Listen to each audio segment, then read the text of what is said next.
Hello and welcome to What the Fuck Am I Reading? This week I basically finished 6 books since we last spoke. I didn't do a What the Fuck Am I Reading last week because the only book that I finished was The Wall of Storms, and I was already going to talk about that in the live show, so didn't make any sense. So we're going to skip The Wall of Storms and we're going to talk about Our Last Echoes, which is another book by Kate Alice Marshall, who is the author of Rules for Banishing. I better read this with Amber from Books of Amber and Kayla from Kraken to a Good Book. I will link her channels down below. But, this is interesting. This is very similar to the Rules of Banishing, but not exactly as good. Like, it has the same formula, weird town, weird circumstances, very creepy, very atmospheric, but it doesn't deliver as good. It's actually like a shared universe, so if you're a fan of the Rules for Banishing, check this one out, because a lot of things that are mentioned in Rules for Banishing are mentioned here, also some characters from there, so I highly recommend that you read that before this. But still, something didn't quite work out in this one.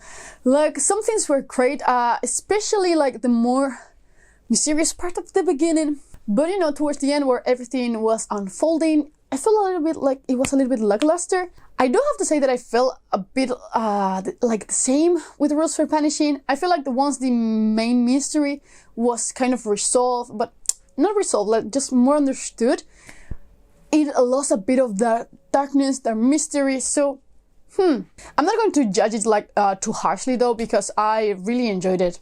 In general, it wasn't my favorite, but it wasn't bad at all. I gave it 3.5, rounded it up to a 4-star in Goodreads. But still, for a dark, moody, atmospheric read, I will still recommend it. Check it out. But it also reminded me a bit of a Midnight Mass for some reason. I think that is because it's set on a small island in a coastal, super small town. And that sense of isolation, it reminded me a lot of that, but that's it, nothing else. It's similar. Midnight Mass is great, by the way. Highly recommend you check out that show. But yeah, I'm a little bit cold, but I liked it. It was enjoyable. Then I have here Something is Killing the Children, which is the volume 3 in this graphic novel series that I've been loving lately. I'm so into this. I'm a little bit addicted. I even have my scarf that is the same one as Erica's. That's all I'm going to say. I gave it 5 stars. Is kind of the closure arc of these first 3 volumes. The next volume is going to be focused on the backstory of Erica. So it's kind of closing this arc in this town, and then we're going back. I really hope that there's more. They cannot leave me like this. No way. So I hope that after volume 4 we go back to the person again, and then maybe just get some more backstories with or about the House of Slaughter. I just hope so. But yeah, I love this. I highly recommend this graphic novel. It's horror, fantasy, amazing. Then I finished a trilogy. This is The Last Mortal Bond by Brian Staveley, which is book 3 in the Chronicles of the Unnamed Throne. I have to say that I liked it, but it left me a bit underwhelmed. I'm not going to talk too much about it because, spoilers, third final book in a series. But overall, even though I was pretty happy with some arc closures here, I felt like not much happened until the last part of the book. I didn't feel the stakes at all throughout the book, which is something weird for being a story about an invasion in this one. So you would have thought oh, they're getting closer, it's creepy, but no, there's actually a way of interpretation that is used by one of these characters that for some reason makes everything too connected, so it doesn't feel oh my god, they're coming, we'd have nowhere to go. So I don't know, there's also a love story here that I wasn't a huge fan of.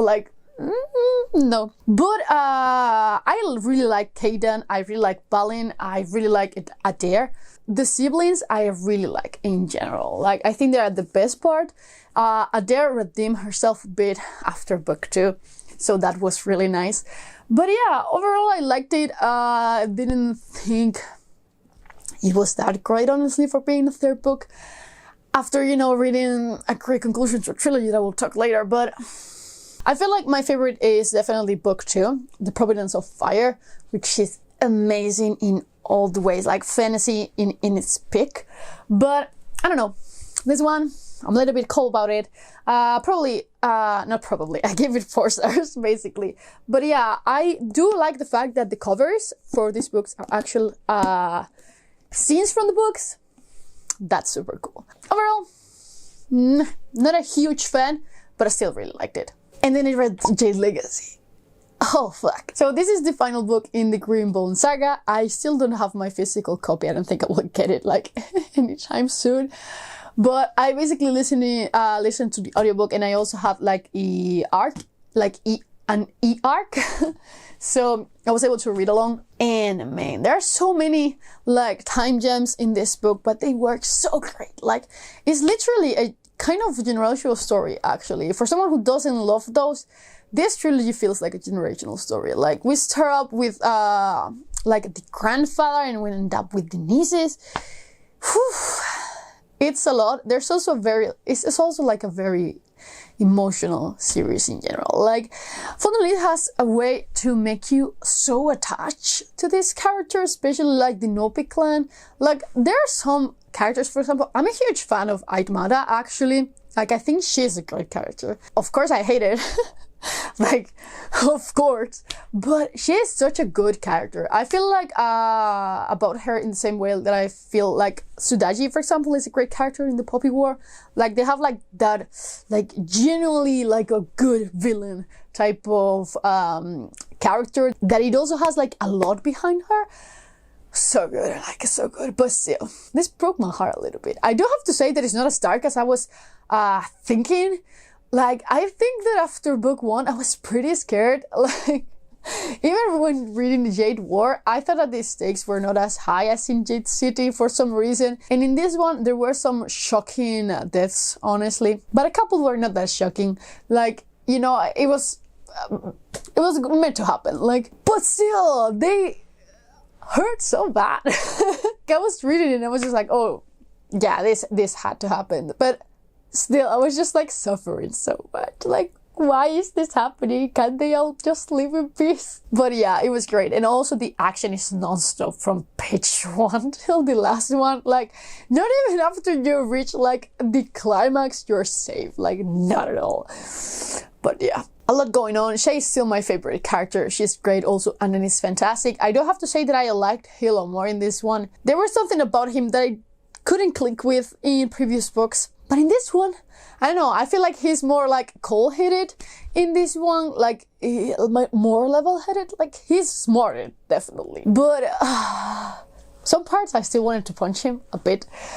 But still, overall it was great. Honestly, what a great way to finish the trilogy. Holy fuck. Probably one of the best finales that I've ever read. It feels like so many things happen in just one book. Like, Jade Legacy could be a book on its own. It will be good to go. Like, so many things happen. There are so many politics, which I love. The action scenes. Holy fuck. Fundamentally, is just so good at action scenes. Like, so good. Even though it's really tricky to write like good action scenes, because it's not the same thing reading it than watching it. Like, definitely action scenes are more visually appealing than just reading them. But she's so good at just giving you the right amount of detail to be just such a good, like, fight that you can picture it. It's great. And you can see like the amount of strength that they need to use. It's just so good and so well done. But this book destroyed a bit of my soul. Like, it made me suffer so much. But yeah, I give it 5 out of 5 stars. It's great.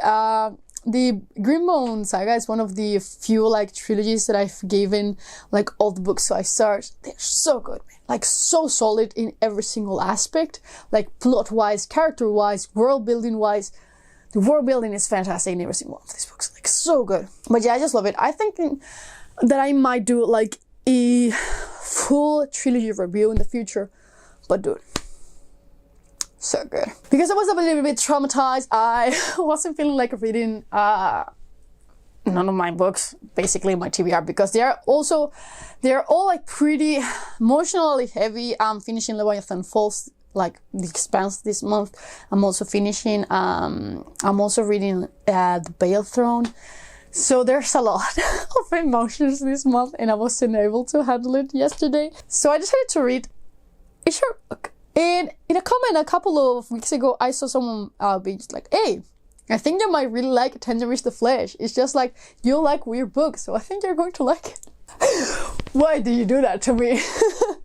I have to say, I hated and loved this book. Like, but I've never been so disgusted while reading a book. Nothing, not even the darkest of grim, darkest books. Nothing. Holy fuck. I'm not vegan nor vegetarian. I do consume meat, but I usually just eat meat once a week. And it's usually chicken. I'm not huge into meat, but still. So this book made me really reconsider turning vegan because I cannot deal with it. Tender is the Flesh is basically a dystopian book about a society where the animals got sick and now we're eating people. And like, it's wildly acceptable cannibalism. Like, they actually have like farms to grow humans. Whew, there were so many disgusting moments. Just thinking about it is making my stomach hurt again. Holy fuck. It was fucking disgusting, honestly. Like, I have to say, I gave this book 5 stars because it 100% accomplished what it was set to do. Like, this author was just like, I'm going to gross you the fuck up. Welcome to fucking capitalism. And I was just like, okay, I cannot deal with this. So gross. So fucking gross. Holy shit. Honestly, careful while reading this book. If you're like me, by the way, there's animal death and torture here. Humans, we don't care, but animals, but holy fuck. I don't think I can talk about it anymore. No. We're moving on. It's pretty disgusting, but it's great. A horror book. Holy fuck, careful with it. So those are basically all the books. I'm currently reading The Last Final Girl by Seth Graham Jones because after reading Tender is the Flesh, I wasn't in a great mindset just to read one of my books. So I decided to read like another short book before getting into either Bloodline or Spirits of Vengeance. I don't think I'm ready to read Leviathan Falls yet. I don't think so. But yeah, those were basically all the books that I finished this week. Have you finished any book this week? Are you starting a new one? As always, just tell me down in the comments below. But also, as always, I will see you in the next one. Bye.